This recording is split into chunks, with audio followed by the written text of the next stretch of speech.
ton ya guk dog mara mer kumanya ayang ya makal manga dit yang ya una kol boy lai mayam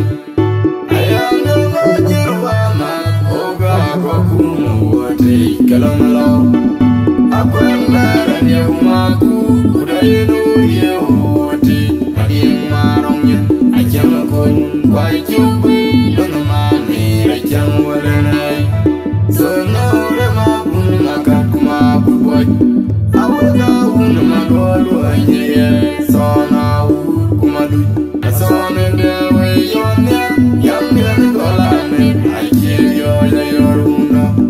ebi no go ga jume ne la na me bu joy ma doyi aju to ni walen ma ren ma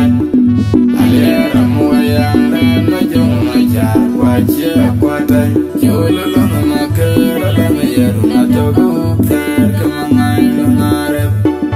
akun ma jaro wa de ne de lo nya chul anaka je ti ama ke ko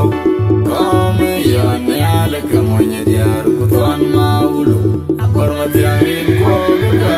ga nya ga u pa na na mar por tu am ko ne ne ana mo ya ru ye to yo ke ja ti amu la ji nya ji pe ke lo na yo mo ra ko kwa mo ya mu ya me bol ma yo ni lo bro a chang wala ai el kulo na ma ke ne je ti le ma un bol ta ma yo wa ala ji na lu jo di o mo ye ri chwe di ma che la na nu da ji pe ka ma bro wa ayang le amu lai ma ke ya ra gur na ro ma li ye na gi amajawan uni bim kweri ma ja ayang na ga ma jo ajang au jang na che wa te lun bai ya le ro le kuma ni gai adura na be ge kwai ya mar bor tu am ko uni ne ano mo ye ro ye to yo ye jar jan mu na ji nya ji kwe ke no ma ya mara go kwa mo yo mu ya mu ma jo ni le bro ma chang wala ari el kulo na ma ke uni ji je ji le ma un bu la ma yo wa ana ji na lu jo di o mo ye ri chwe di ma che ga la mu da ji pe ya ma bro wa ayang na amu lai ma ke ya ra gur na ru ma le ye ma gi amajawan uni bim kweri ma ja ayang na ga ma jo ajang au jang na che wa te lun bai ya le ro le kuma ni gai adura mer na be ge ko ya ma ga ge num lo tung mo kwe num lo tung ma ga ge bul mo tung mo kwe nan ma bi mar bar cho ge nan ma bi tung ma ga ge num lo tung mo kwe num lo tung ma ga ge num lo tung mo kwe bul mo bi mar bar cho ge num lo tung ma ga ge num lo mar bar cho ge num lo tung mo kwe bul mo bi tung ma ga ge nan ma bi tung mo kwe num lo tung ma ga ge num lo mar bar cho ge bul mo bi tung ma ga ge num lo tung mo kwe num lo tung ma ga ge bul mo bi tung mo kwe nan ma bi mar bar cho ge nan ma bi tung ma ga ge num lo tung mo kwe num lo tung ma ga ge num lo tung mo kwe bul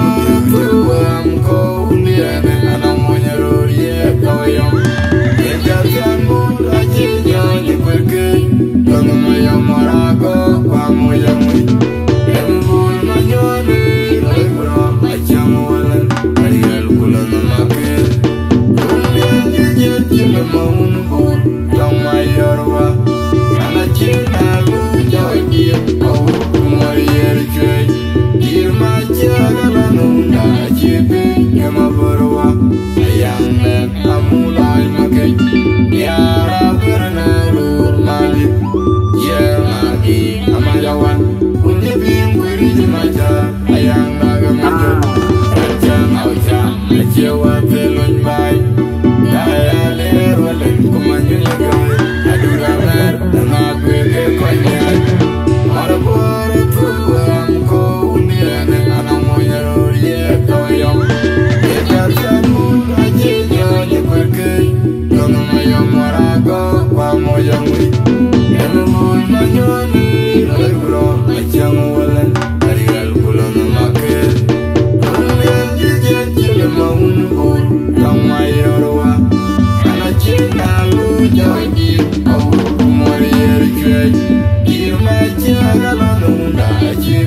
Guma Borwa, a young man.